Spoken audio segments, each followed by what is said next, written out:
이번 강의는 채권 양도에 관한 강의입니다. 채권도 재산권이라서 원칙적으로 양도될 수 있습니다. 채권 양도에 관한 강의 내용의 절반 이상은 여러분들에게 당장 필요한 내용은 아니라고 보여지기 때문에 좀 어려운 내용은 그냥 참고만 하시면 될 것 같은데, 다만 채권도 양도될 수 있다.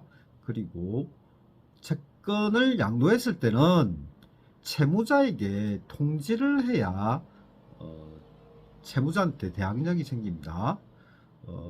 그런데 그 통지를 누가 해야 되느냐? 양도인이 해야 된다. 그리고 주의해야 될 것은 채권 양도도 사행위가 될 수 있습니다. 사행위가 되어버리면 채권 양수받은 사람이 오히려 양수받기 전보다 더 나쁜 결과를 가져올 수도 있습니다. 이걸 주의하셔야 됩니다. 이 정도 되는 내용은 여러분들이 꼭 아셔야 되겠습니다. 교재를 함께 보시겠습니다. 채권도 원칙적으로 양도 가능합니다. 채권 양도는 채권자가 채무자에 대한 채권을 제3자에게 이전하는 것을 내용으로 하는 계약입니다. 채권을 양도하는 채권자를 채권 양도인, 채권을 양수하는 제3자를 채권 양수인이라고 합니다. 참고로 채권 양도는 채권 양도 양수 계약을 함으로써 채권이 바로 양수인에게 이전되거든요. 일반적인 채권 계약은 계약 이행이 필요한데, 채권 양도 양수 계약을 하면 계약 이행이 별도로 필요하지 않고 바로 이전되기 때문에 그렇다 해서 또 물건은 아니라서 준물건 계약이라고 설명되는데, 이런 내용은 이론적인 내용이라서 자격증 시험 등을 준비하시는 경우 외에는 몰라도 상관없는 내용입니다. 그런데 채무자가 채권 양도 양수 계약의 당사자는 아니지 않습니까? 채무자는요. 그런데 채권 양도인이 채무자에게 통지하거나 또는 채무자가 상납하지 않으면 채권 양도를 채무자 기타 제3자에게 주장할 수가 없습니다. 채권의 양도성에 대해서는 민법에서 규정하고 있습니다. 민법 제449조 제목은 채권의 양도성인데요. 제1항 채권은 양도할 수 있다. 그러나 채권의 성질이 양도를 허용하지 아니하는 때에는 그러하지 아니하다. 그러면 양도할 수 없는 경우는 어떤 경우냐? 부양 청구권 또는 연금 청구권, 이런 것은 채권의 성질상 양도가 허용되지 않습니다. 제2항 채권은 당사자가 반대 의사를 표시한 경우에는 양도하지 못한다. 그러나 의사표시로서 선의의 제3자에게 대항하지 못한다. 부동산 매매로 인한 소유권 이전 등기 청구권은 양도가 될 수 있느냐 하는 것에 관해서 대법원 판례가 있습니다. 부동산의 매매로 인한 소유권 이전 등기 청구권은 물건의 이전을 목적으로 하는 매매의 효과로서 매도인이 부담하는 재산권 이전 의무의 한 내용을 이루는 것이고, 매도인이 물건 행위의 성립 요건을 갖추도록 의무를 부담하는 경우에 발생하는 채권적 청구권이다. 채권적 청구권이라서 원래는 채권이지 않습니까? 그러면 양도할 수 있다, 이렇게 해야 되는데, 다만 그 이행 과정에 신뢰관계가 따른다. 그래서 소유권 이전 등기 청구권을 매수인으로부터 양도받은 양수인은 매도인이 그 양도에 대하여 동의하지 않고 있다면 매도인에 대하여 채권 양도를 원인으로 하여 소유권 이전 등기 절차의 이행을 청구할 수 없고, 따라서 결론입니다. 매매로 인한 소유권 이전 등기 청구권은 특별한 사정이 없는 이상 그 권리의 성질상 양도가 제한된다. 그 양도에 채무자의 승낙이나 동의를 요한다. 그래서 통상의 채권 양도와 달리 양도인의 채무자에 대한 통지만으로 채무자에 대한 대항력이 생기지 않으며 반드시 채무자의 동의나 승낙을 받아야 대항력이 생긴다. 결국 소유권 이전 등기 청구권은 뭐 완전히 뭐 양도가 안 되는 것도 아니고 다만 양도가 제한되는 거죠. 그래서 그 매매 양도인에게 승낙이나 동의를 받아야 된다는 그런 대법원 판례 내용입니다. 채무 변제를 위해 다른 채권을 양도한 경우 원래 채무가 소멸되는지에 관한 대법원 판례가 있습니다. 채권자에 대한 채무 변제를 위하여 다른 채권을 채권자에게 양도한 경우에는 특단의 사정이 없는 한 그 채권 양도는 채무 변제를 위한 담보 또는 변제의 방법으로 양도되는 것으로 볼 것이고, 채무 변제에 가름하여 양도되는 것으로 볼 것은 아니므로 원래의 채권은 소멸되지 않는다. 이 판례가 무슨 어떤 경우냐 하면요, 내가 이제 그 A라는 사람한테 100만 원을 받을 채권이 있고요, A는 B라는 사람한테 또 100만 원이라는 또 돈을 받을 그런 채권이 있습니다. 그러면 내가 A한테 원래 100만 원 받아야 되는데 A가 B에 대해서 가지는 채권 100만 원 채권을 양도받는 거죠. 그러면 내가 그 양도받으면 내가 이제 A에 대해서 원래 가지고 있는 채권이 없어져 버리느냐 하는 문제인데, 특단의 사정이 없는 한 없어지는 것이 아니다. 그래서 내가 B에 대해서 양도받은 B에 대한 채권을 이제 실제로 돈을 받아야 A에 대한 채권이 없어지는 것이지, 뭐 B에 대한 채권을 양도받았다 해서 A에 대한 내가 원래 채권이 없어지는 것은 아니다라는 판례가 되겠습니다. 다음은 채권양도 통지에 대해서 살펴보겠습니다. 민법 제450조 지명채권 양도에 대한 요건 제1항 지명채권의 양도는 양도인이 채무자에게 통지하거나 채무자가 승낙하지 아니하면 채무자 기타 제3자에게 대항하지 못한다. 전항의 통지나 승낙은 확정일자 있는 정서에 의하지 않으면 채무자 이외의 제3자에게 대항하지 못한다.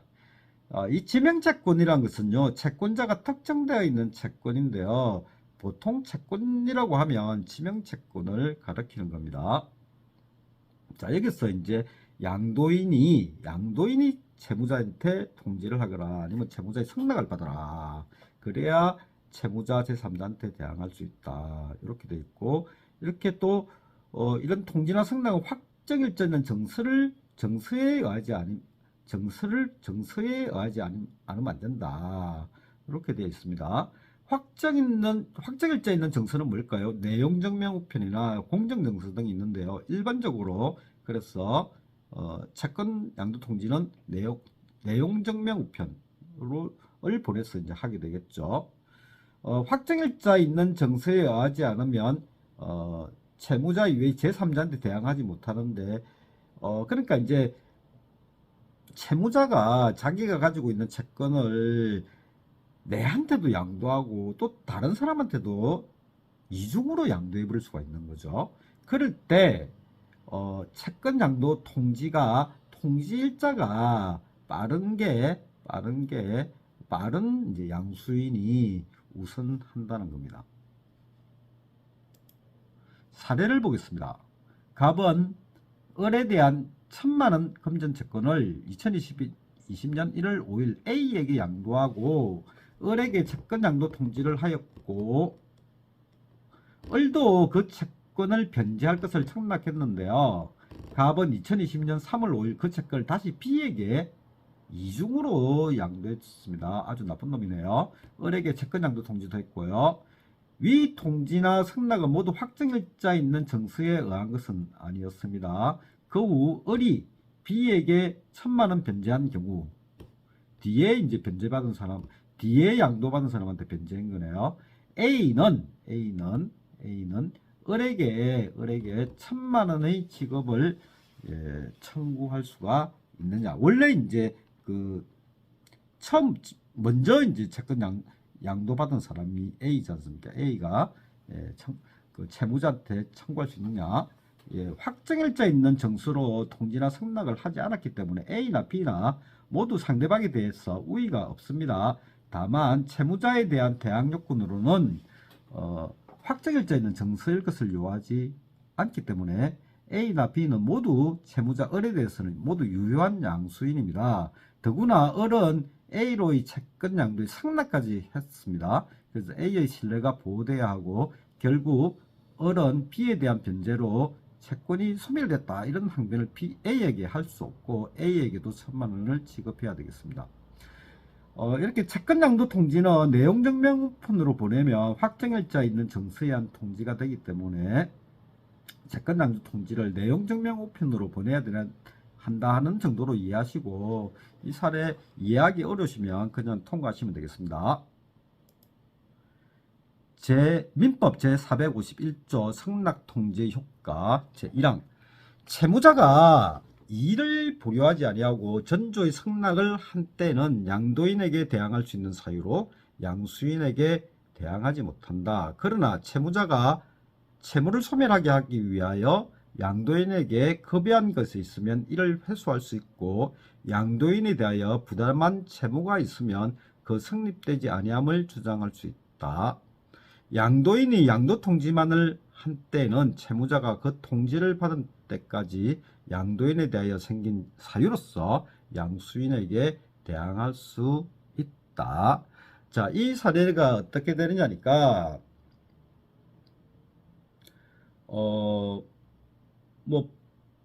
보증금 채무, 임대차 보증금 채무를 5천만 원, 보증금 채권 5천만 원을 양도를 받았습니다. 그런데 이때 채무자는 임대인이 되지 않습니까? 임대인의 경우에 5천만 원 그 채권 양도 통지를 받았다 하더라도, 보증금 채권 5천만 원 양도 통지를 받았다 하더라도 그 이후에 양수인 임차인이 월세를 제대로 내지 않으면 그거하고 상계할 수가 있습니다. 다만 양도 통지 받기 전에 만약에 임대차 보증금이 5천만 원인 걸 갖다 4천만 원으로 1,000만 원을 이제 까먹고 4천만 원이 돼버렸을 때, 이렇게 양도 통지를 받으면 자기가 이거 4천만 원으로 줄어들었다 하고 이야기를 해야 되는데, 그런 이야기를 안 하고 상납을 해버렸다. 그러면 이제 4천만 원 줄어들었다는 것을 가지고 양수인한테 대항하지 못하게 되는 겁니다. 민법 제452조 양도통지와 근반은 제1항 양도인이 채무자에게 채권 양도를 통지한 때는 아직 양도하지 아니하였거나 그 양도가 무효인 경우에도 선의인 채무자는 양수인에게 대항할 수 있는 사유로 양도인에게 대항할 수 있다. 전항의 통지는 양수인의 동의가 없으면 처리하지 못한다. 관련 대법원 판례를 보겠습니다. 채권 양도를 승낙한 채무자가 양도되는 채권의 성립이나 소멸에 영향을 미치는 사정에 관하여 양수인에게 알리지 아니한 경우 불법 행위가 성립하는지 여부, 원칙적으로 안 된다 한 결론이고요. 그 구체적인 내용을 보면요, 채무자가 채권 양도에 대하여 이의를 보류하지 아니하는 승낙을 하였더라도 양도인에게 대항할 수 있는 사유로서 양수인에게 대항하지 못할 뿐이고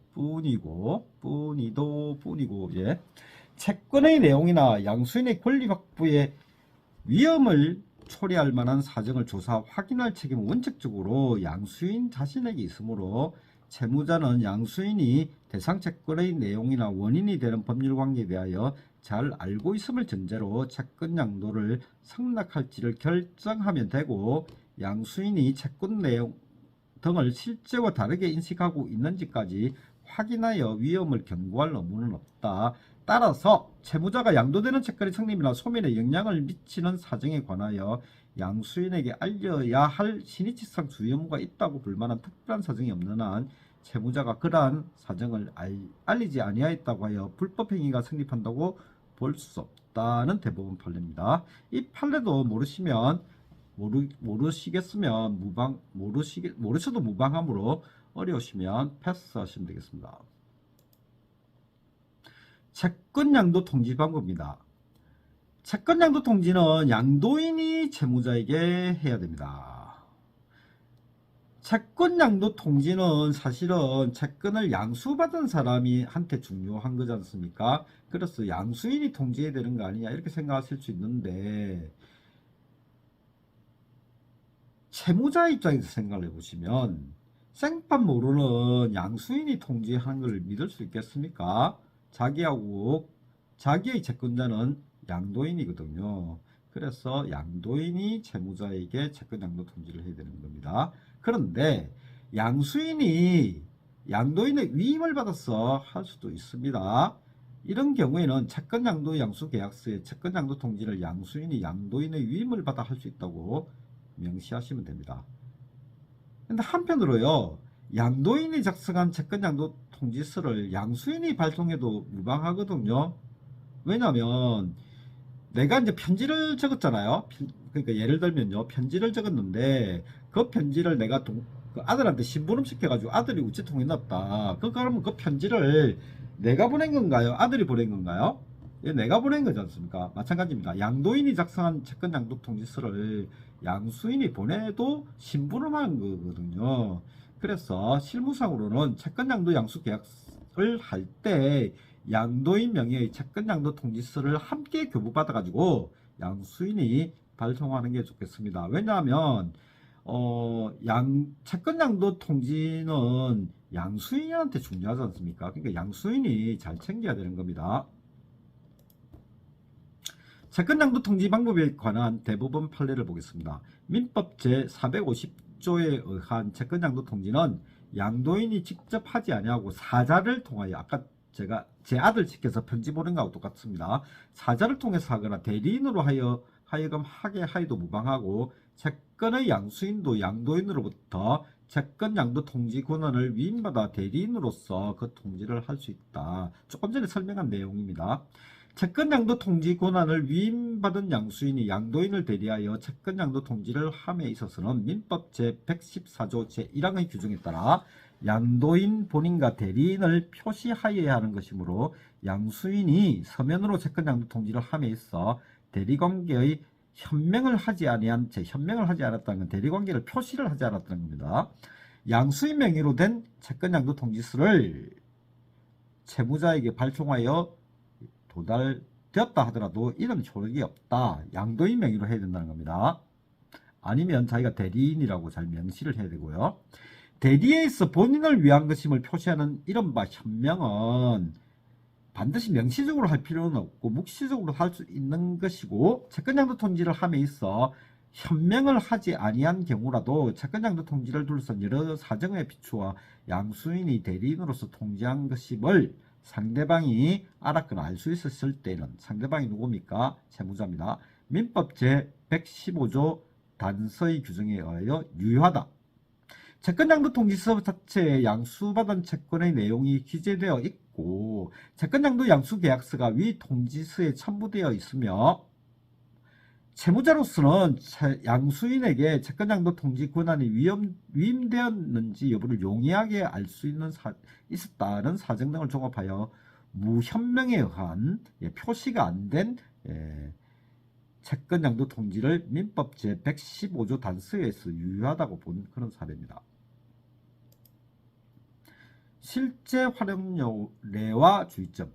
임대차 보증금의 양도, 그리고 은행이 부실채권을 유동화회사의 양도, 그리고 채무자가 채권자에게 제3채무자에 대한 채권을 양도하는 등 이제 실제 채권을 양도하는 경우는 많습니다. 주의할 것은 채권의 양도는 사회행위 취소 대상이 될 수 있습니다. 여러분, 이걸 오늘 강의에서 이걸 제일 주의 깊게 보셔야 됩니다. 사행위 지소송에서 채권 양도받은 채권자는 자신의 채권과 사행위 소송을 제기한 다른 채권자의 채권의 안분배당 주장도 안 받아들여져서 손해를 볼 수가 있습니다.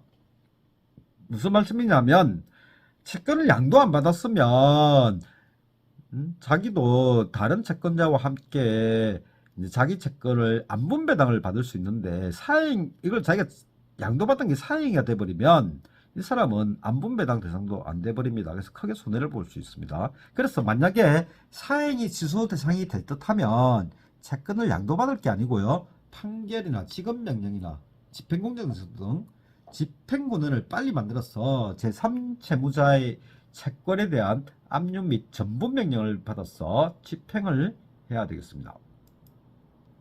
한편 은행 부실채권을 양도받은 유동화회사 등이 채무자에게 채무 일부 상환을 하라고 통지해 오거나 채권 원금 이자 전체에 대한 청구 소송을 제기하는 경우가 있거든요. 이럴 때 주의해야 되는데 은행 채권은 상사채권입니다. 그래서 소멸시효가 5년에 불과합니다. 채무 일부 상환하라.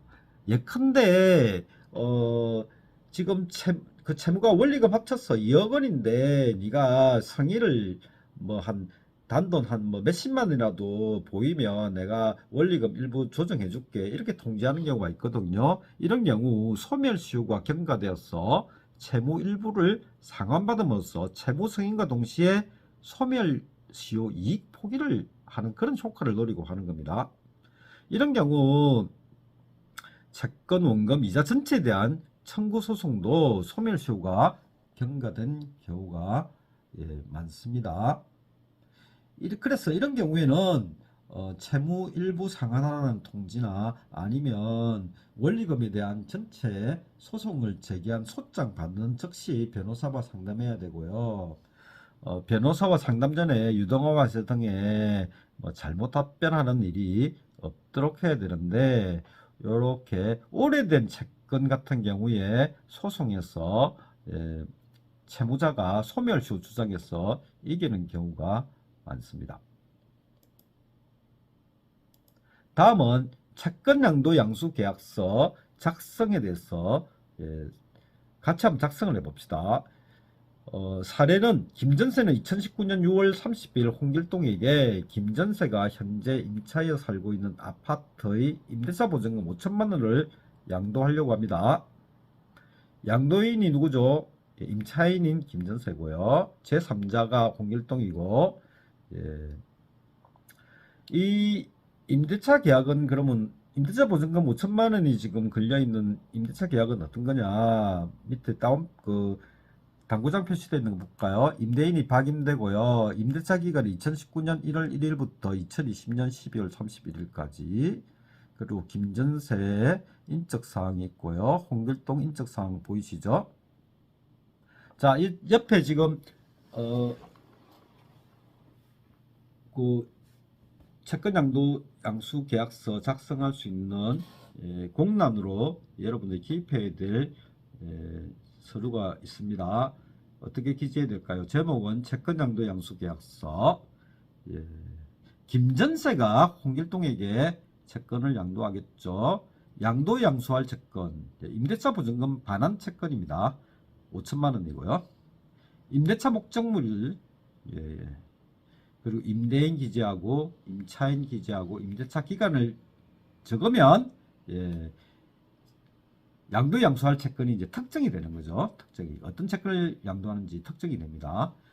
첨부 서류로 임대차 계약서를 첨부하면 좋습니다. 그럼 위에 기재가 좀 잘못되더라도 임대차 계약서에 적힌 보게 되겠죠. 그리고 양도 양수하는 날짜 2019년 6월 30일 적고, 양도인 김전세 그리고 인적사항 적고, 양수인 홍길동하고 인적사항을 적으면 채권양도 양수계약서가 작성 완료되겠습니다.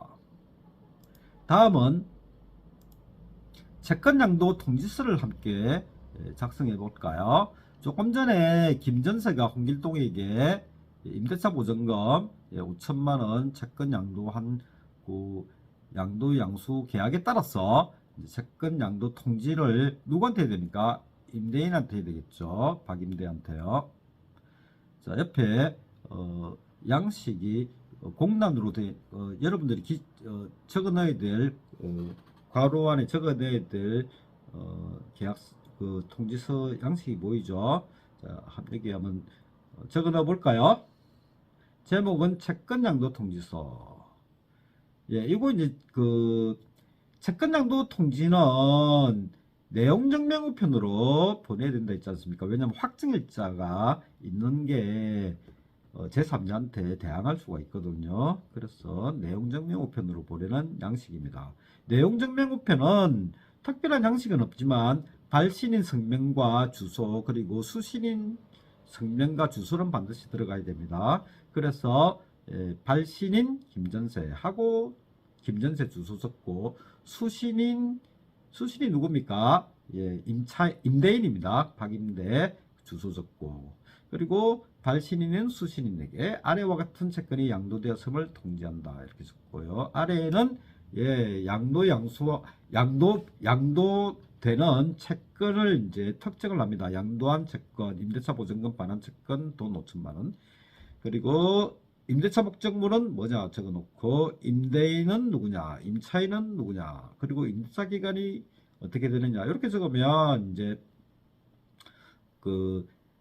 양도하는 채권이 특정이 되겠죠. 여기서 첨부서류는 뭘 적어야 될까요? 아까 채권양도 양수계약서에서는 임대차 계약서를 첨부서류로 했죠. 근데 이번에는 첨부서류를 채권양도 양수계약서를 첨부합니다. 채권양도 양수계약서를 첨부하면 그 채권양도 양수계약서에 또 임대차 계약서가 또 첨부되어 있죠. 그래서 두 개가 다 첨부되는 겁니다. 그리고 채권양도 통지하는 2019년 6월 30일 채권양도인 겸 임차인 김전세 이렇게 이제 적는 거죠. 지금 채권 양도 양수 계약서도 6월 30일, 양도 통지도 6월 30일로 적었지 않습니까? 제가 아까 설명했을 때 채권 양도 통지는 양도인이 해야 된다. 그렇지만 양도인이 작성한 것을 받아가지고 양수인이 보내도 상관은 없다 이렇게 말씀했지 않습니까? 그래서 채권 양도 통지서를 이렇게 채권 양도 양수 계약서를 작성하면서 같이 김전세한테 받는 거죠. 그리고 밑에 박임대님 귀하 이렇게 적습니다. 박임대님 귀하 꼭 안 적어도 상관없지만 왜냐하면 위에 수신인 있기 때문에 안 적어도 상관없지만 뭐 통상 이렇게 적으면 좋습니다. 채권 양도에 대해서 여러분들과 함께 살펴봤습니다. 비대면 강의 들으시느라고 수고 많으셨습니다.